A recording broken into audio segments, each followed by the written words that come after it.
So hello everyone, welcome back to property. आज हम continue करेंगे ट्रांसफर ऑफ प्रॉपर्टी एक्ट 1882 और समझेंगे कि सेक्शन 40, 41 और 42 क्या कहता है।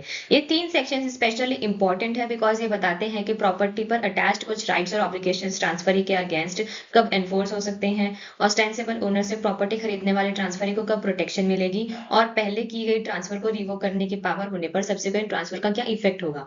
तो चलिए इन तीनों सेक्शंस को एक एक करके समझते हैं। सेक्शन 40 जो है ये दो रिलेटेड सिचुएशन से डील करता है। फर्स्ट सिचुएशन है इसके किसी थर्ड पर्सन को किसी इमूवेबल प्रॉपर्टी के यूज को पर्टिकुलर मैनर में रिस्ट्रिक्ट करने का राइट है, लेकिन ये राइट प्रॉपर्टी में कोई इंटरेस्ट नहीं है और कोई ईजमेंट भी नहीं है। फिर भी ये राइट उसकी अपनी इमूवेबल प्रॉपर्टी के मोर बेनिफिशियल इंजॉयमेंट के लिए एग्जिस्ट करता है। एक एग्जाम्पल के साथ समझते हैं कि मान लो ए और बी की एडजॉइनिंग प्रॉपर्टीज हैं। ए को एक कॉन्ट्रैक्चुअल राइट है कि बी अपनी प्रॉपर्टी पर ऐसे कंस्ट्रक्शन नहीं करेगा जो ए की प्रॉपर्टी के बेनिफिशियल इंजॉयमेंट को इफेक्ट करे। ए का ये राइट नेसेसरीली ओनरशिप इंटरेस्ट या ईजमेंट नहीं है, फिर भी सर्टेन सर्कमस्टांसेस में ये राइट ट्रांसफर के अगेंस्ट एनफोर्स हो सकता है। अब जो सेकंड पार्ट है वो बताता है कि सेक्शन 40 का सेकंड पार्ट कहता है कि अगर थर्ड पर्सन को किसी कॉन्ट्रैक्ट से अराइजिंग ऑब्लिगेशन का बेनिफिट मिलता है और वो ऑब्लिगेशन इमूवेबल प्रॉपर्टी की ओनरशिप से अटैच्ड है, लेकिन प्रॉपर्टी में इंटरेस्ट नहीं है और ईजमेंट भी नहीं है, तो ये ऑब्लिगेशन सर्टेन ट्रांसफर्स के अगेंस्ट एनफोर्स किया जा सकता है। When can it be enforced? ऐसा राइट या ऑब्लिगेशन एनफोर्स किया जा सकता है against the transferee with the notice कि अगर ट्रांसफरी को राइट या ऑब्लिगेशन के बारे में नोटिस था, एंड सेकंड इज ग्रेचुइटस ट्रांसफरी अगर प्रॉपर्टी विदाउट कंसिडरेशन यानी कि गिफ्ट के थ्रू ट्रांसफर हुई है।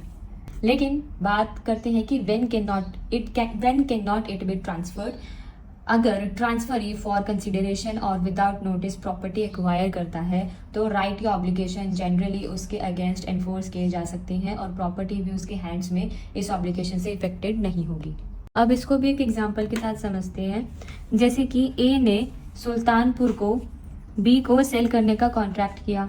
कॉन्ट्रैक्ट अभी इनफोर्स ही था, लेकिन ए ने सुल्तानपुर को बी के कॉन्ट्रैक्ट के बावजूद सी को सेल कर दिया। सी को ऑलरेडी पता था कि ए और बी के बीच सुल्तानपुर को सेल करने का कॉन्ट्रैक्ट एग्जिस्ट करता है। अब बी सी के अगेंस्ट अपना कॉन्ट्रैक्ट एनफोर्स कर सकता है to the same extent as against A. अब नेक्स्ट हम बात करते हैं सेक्शन 41 के बारे में। एक इम्पॉर्टेंट सेक्शन है ये। पहले समझो कि आखिर ऑस्टेंसिबल ओनर कौन होता है। ऑस्टेंसिबल ओनर वो पर्सन है जो अपेरेंटली प्रॉपर्टी का ओनर दिख रहा है, ऑल्दो एक्चुअली उसके पास ट्रू ओनरशिप नहीं होती, लेकिन एक्चुअल इंटरेस्टेड पर्सन के एक्सप्रेस या इम्प्लाइड कंसेंट से वो पर्सन ओनर की तरह अपीयर करता है। अगर वो पर्सन प्रॉपर्टी को कंसिडरेशन के लिए ट्रांसफर करता है तो ट्रांसफर को सर्टेन कंडीशंस के सब्जेक्ट पर प्रोटेक्शन मिल सकती है। अब सेक्शन 41 की क्या तीन मेन कंडीशंस हैं। ट्रांसफरी को प्रोटेक्शन तब मिलेगा जब ऑस्टेंसिबल ओनरशिप एग्जिस्ट करती हो, पर्सन प्रॉपर्टी का अपेरेंट या फिर ऑस्टेंसिबल ओनर हो।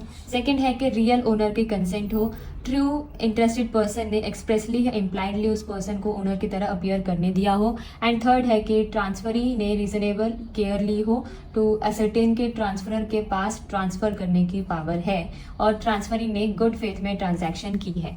अब एक एग्जांपल लेते हैं कि मान लो प्रॉपर्टी एक्चुअली ए की है, लेकिन ए के कंसेंट से बी प्रॉपर्टी का ओनर जैसा अपीयर करता है।